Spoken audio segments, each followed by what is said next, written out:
Hai teman-teman, perkenalkan nama saya Maria Feni Asri, NIM 21520004. Saya dari Paralel IP 1B.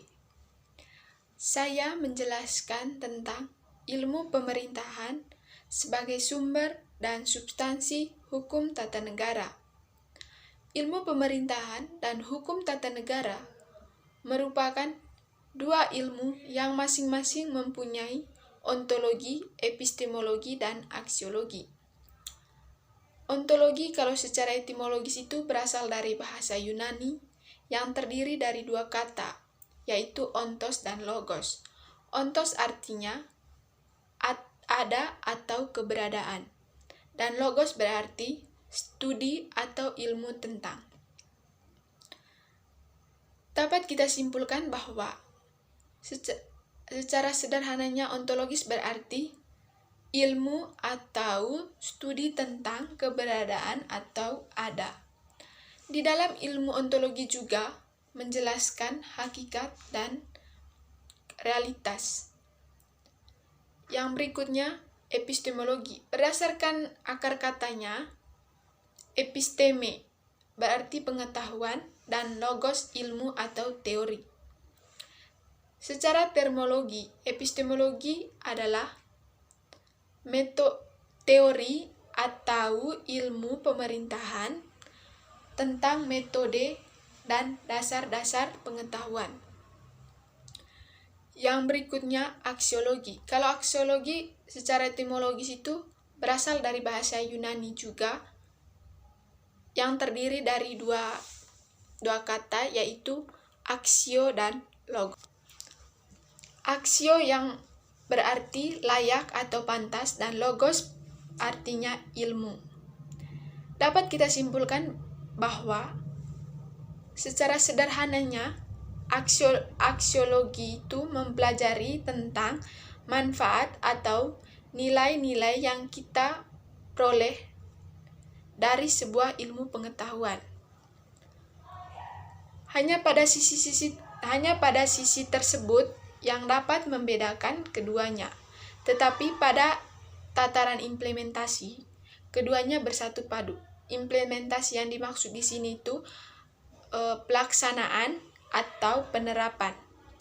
Namun keduanya tidak dapat berdiri sendiri tanpa berinteraksi satu sama lain.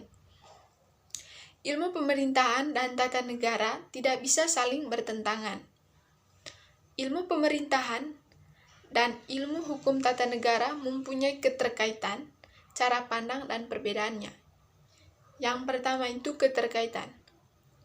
Hukum merupakan produk dari kekuasaan. Selain produk tersebut, mengatur hubungan antara penguasa dan rakyat, serta antar rakyat. Bentuk produk tersebut bisa tertulis maupun tidak tertulis. Yang berbentuk tertulis itu Undang-Undang Dasar, sedangkan hukum tidak tertulis itu hukum adat. Hukum itu mengatur, mengusahakan ketertiban, dan membatasi ruang gerak individu.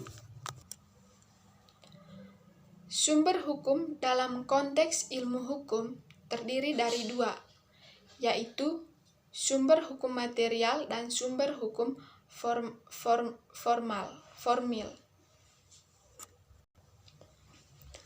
Yang pertama, sumber hukum material. Sumber hukum material adalah tempat dari mana materi atau substansi hukum itu diambil. Yang dikategorikan sebagai sumber hukum material yaitu hubungan sosial, situasi sosial ekonomi, tradisi, dan hubungan kekuasaan politik.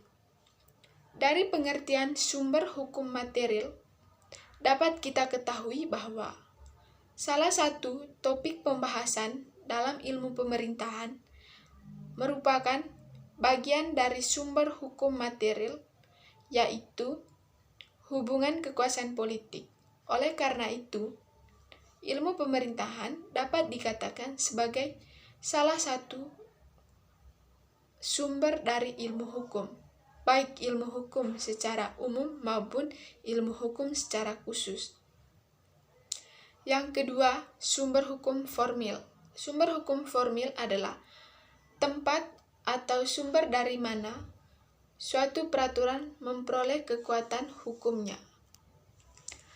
Dapat dilihat bahwa hasil kerja dari subjek yang menjadi pokok pembahasan dalam ilmu pemerintahan menjadi sumber hukum.